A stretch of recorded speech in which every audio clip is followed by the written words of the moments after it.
Assalamualaikum warahmatullahi wabarakatuh. Perkenalkan nama saya Agito Farizi dengan RK 15/2018-062. Di sini saya menjelaskan tentang presentasi atau progres dari pertemuan ke-7 di pengelolaan game.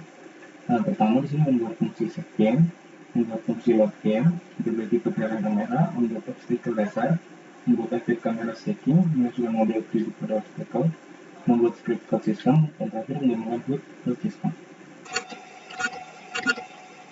Nah, yang pertama membuat fungsi safety. Nah, dalam membuat fungsi safety di sini memerlukan tiga shortcode yang baru, codingan yang baru. Yang pertama adalah save systemnya, player sama player datanya. Nah, untuk yang pertama adalah save systemnya. Di sini untuk membuat sebuah save system, pertama kita menambahkan sebuah library dari user system I/O dan juga sistem runtime serialization, formatting, dan binary untuk menyimpan sebuah savean ke dalam folder yang ada di game. Nah, untuk pertama kita membuat sebuah public static void save player. Nah, kenapa public static void? Supaya bisa digunakan di codingan yang lainnya. Di sini ada player dengan parameter yaitu player. Yang pertama membuat sebuah variabel dengan binary formatter yang bernama formatter. Nah, yang selanjutnya adalah membuat string tag application.process data tag. Di sini untuk menyimpan sebuah file ketika kita menyimpan game atau save game dengan nama section.timegame. Nah, di sini juga ada sebuah kondisi yang dimana exist pad. Jadi kalau misalkan dia itu sudah ada padnya, kita delete. Jadi biar nggak menumpuk deh. Gitu.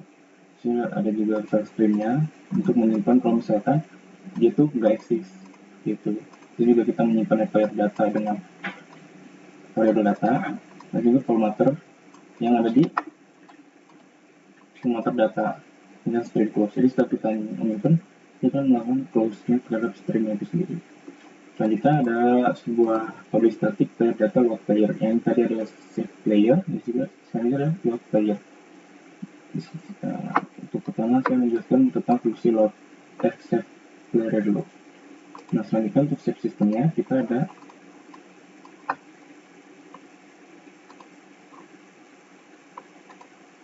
di player datanya. Jadi kalau misalkan kita setelah menyimpan di sistem ini, di mana parameter kan yang ada playernya. Jadi dalam player data ini dia menyimpan player data dengan tag player dengan parameter player sendiri. Jadi di sini saya menyimpan sebuah positionnya doang dengan yang floatnya 3. Jadi ini menyimpannya adalah pergerakan dari X yang di depan belakang, Y-nya itu samping kanan kiri, dan juga Z-nya sendiri dengan position yang penuh. Jadi ini kayak array lah, di float array-nya berapa gitu. Untuk save systemnya sendiri, untuk fungsi save system. Nah, untuk mengetahui lebih lanjut lagi, langsung dalam in-game untuk fungsi save system.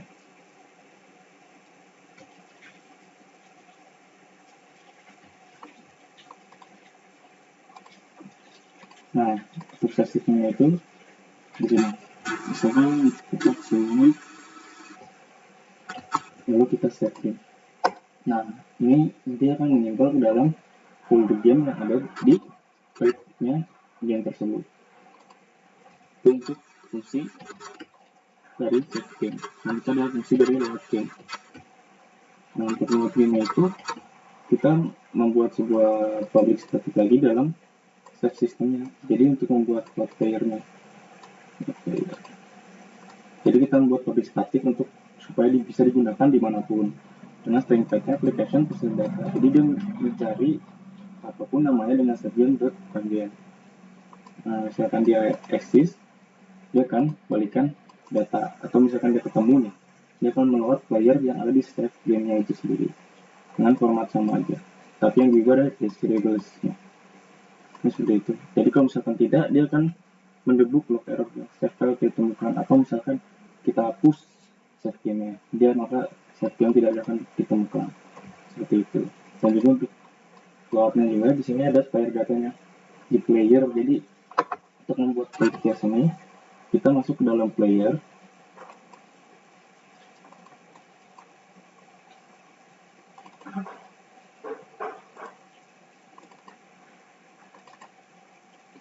dalam player, kita drag and drop script yang namanya player ini ke dalam player kita. Nah, setelah itu saya membuat sebuah codingan yang dimana screen loadernya bahwa statusnya itu true, maka dia akan menampilkan load player. Jadi kalau misalkan dia bukan true, dia nggak bisa load player, dia akan memulai dari ulang atau end game, new game. Nah, sini juga ada public void, private void untuk load player. Jadi sini load playernya, jadi player data dengan load player yang dimana posisinya itu sama dengan yang ada di save game. Mungkin seperti itu untuk load player. Dan juga untuk menghubungkan ke dalam food managernya, kita menambahkan sebuah public void save game. Jadi dimana kalau misalnya kita mencet escape, dia akan muncul sebuah menu yang dimana ada resume, save game sama menu. Dan di sini juga ada save game. Jadi kalau kita klik button save game, maka dia akan mengambil save, dia akan menyimpan save system save player yang ada di player instance. Jadi dia menyimpan, jadi player instance itu kita buat di sini dengan public player instance. Jadi kita drag and drop ke dalam hood manager ini player instance-nya yaitu player kita. Seperti itu untuk game objeknya. Untuk membuat load save game-nya. Untuk meload game-nya sendiri kita menambahkan scene loader-nya yang dimana public load save game dengan integrasi scene index. Jadi kan scene index itu adalah 0 sama 1. 0 itu adalah menu, 1-nya itu adalah in-game kita. Nah, pas dia misalkan 1, dia akan muncul set aktif dan start quarantine-nya yang ini buat ini menampilkan scene loader-nya. Ini juga membawa sebuah variabel atau sebuah text dengan load statusnya true. Jadi pokoknya kalau misalkan dia true kan di dalam player ini, kalau misalkan dia true, dia akan muncul sesuai dengan save game-nya kita. Kemudian seperti itu untuk codingan lebih singkatnya tadi. Untuk mengetahui lebih lanjutnya, kita langsung dalam in-game-nya.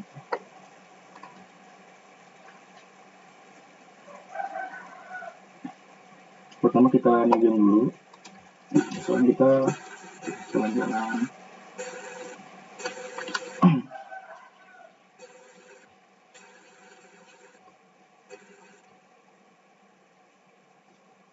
Nah, jalan-jalan. Ini kita escape, kita ke save game.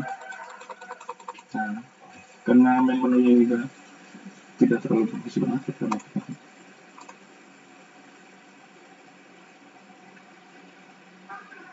Jadi pas kita buat game, dia harusnya muncul ke dalam kitanya, ke posisi yang semula.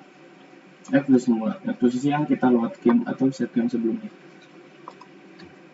Ini save game-nya kadang-kadang error untuk load game.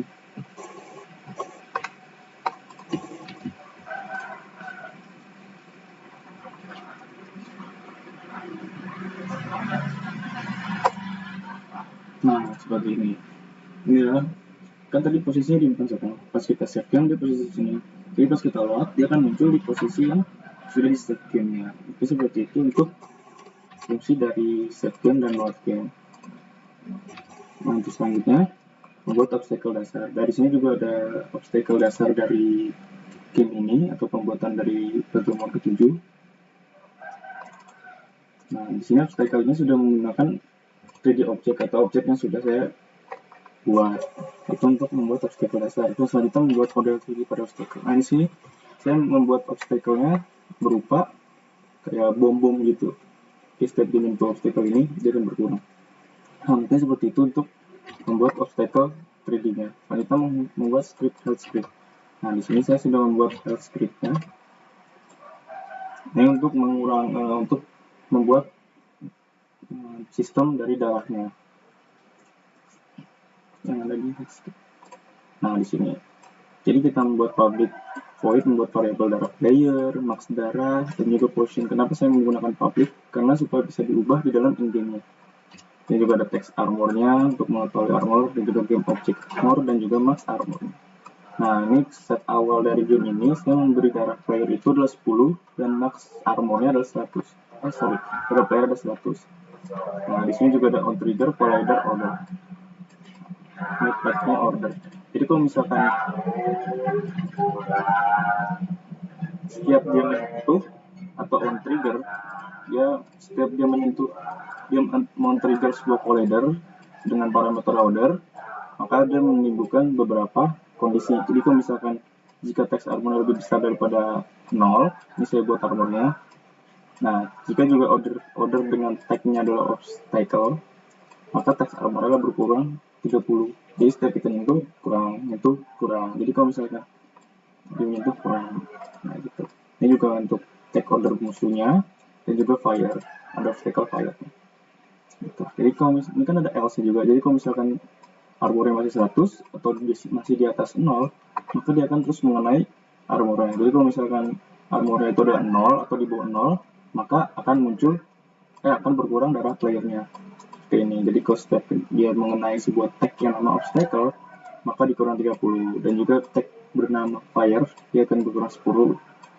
Dan juga ada jika mengenai tag dengan nama musuh, maka dia akan mengurangi 40. Untuk seperti itu. Nah, ini untuk membatasinya biar supaya tidak minus. Ini kalau misalkan darah player sama dengan darah player, gitu. Ini untuk menambah darah.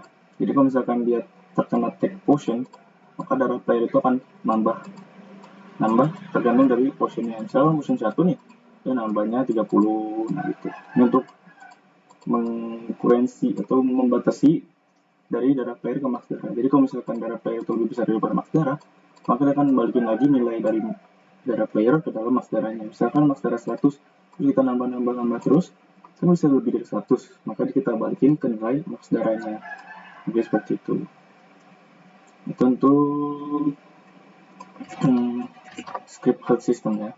Dan juga untuk membatasi sebuah atau menyambungkan HUD manager ke dalam health systemnya, mungkin seperti ini. Nah, ini juga ada seperti ini. Kita membuat sebuah update darah yang dimana float rasio sama dengan darah dibagi max darahnya. Nah, darahnya itu kita ambil dari health script dari darah player. Kan darah player itu 100 tuh. Nah, berarti panjangnya dari rasio itu adalah 100. Tuh. Ini dimana darah dibagi dengan max darah. Nah, max darah itu adalah tadi kalau nggak salah 100, max darah 100. Ini kurang darah dengan rect transform. Nah, fungsi dari rect transform ini untuk mengubah ukuran dari sebuah objek dengan local scale ini vektor 3, karena ini 3D, kita membuat dengan vektor 3 dengan rasio. Jadi rasionya itu kita ambil dari float dari darah dibagi dengan mass darahnya. Ini seperti itu. Jadi yang bergerak itu adalah rasionya. Rasio itu yang dari kanan ke kiri. Ini sebenarnya ada X, Y, sama Z-nya. Seperti itu. X-nya itu kan kanan kiri, Y itu atas bawah. Nah, seperti itu. Jadi yang berkurang adalah rasionya. Ini seperti itu untuk menghubungkan dari HUD ke health script-nya untuk health system. Nah, untuk lebihnya kita main in game ya.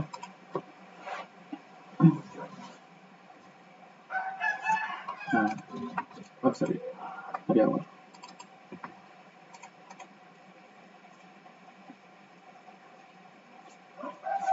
Nah, untuk kita mengetahui lebihnya, langsung saja kita load game. Ini muncul daripada save yang saya jelaskan sebelumnya. Di sini kita ambil beberapa poin. Di sini juga ada collecting system yang saya tambahkan.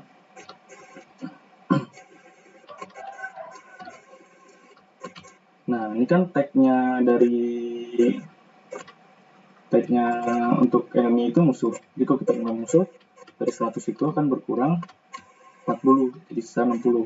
Jadi kalau misalkan kita mengenai tag sebuah obstacle kita di sini, dia akan berkurang dengan 30. Nah, jadi 60 kan tadi berkurang 30 jadi 0. Jadi setiap dia itu 0 atau lebih kecil daripada 0, maka setiap dia kena obstacle baru atau terkena tag dengan obstacle yang baru, dia akan berkurang 30. Ini untuk HUD dari manajernya, HUD manager sistemnya. Dia akan terus mengulangi, karena dia akan mengulangi 30 seperti itu. Nah, setiap dia terkena sebuah potion, dia akan nambah lagi dari darah playernya, dan juga dari HUD manajernya. Gitu. Ketika kita kena, berkurang lagi dengan angka 30 lagi dan 30. Jika kita menyentuh potion lagi, dia akan nambah darahnya. Nah, Itu adalah dari fetch system dan fetch script dan juga menghubungkannya ke dalam code manager melalui fetch scriptnya. Mungkin seperti itu. Nah, di sini kita share dulu untuk fungsi dari save. Nah, itu untuk mungkin sekian dari penjelasan pertemuan saya di fungsi save, login, dan juga obstacle, dan juga sistem dan menghubungkannya. Mungkin sekian dari saya. Mohon maaf jika ada salah-salah kata. Mohon dimaafkan. Sekian dari saya di pertemuan ini. Wassalamualaikum warahmatullahi wabarakatuh.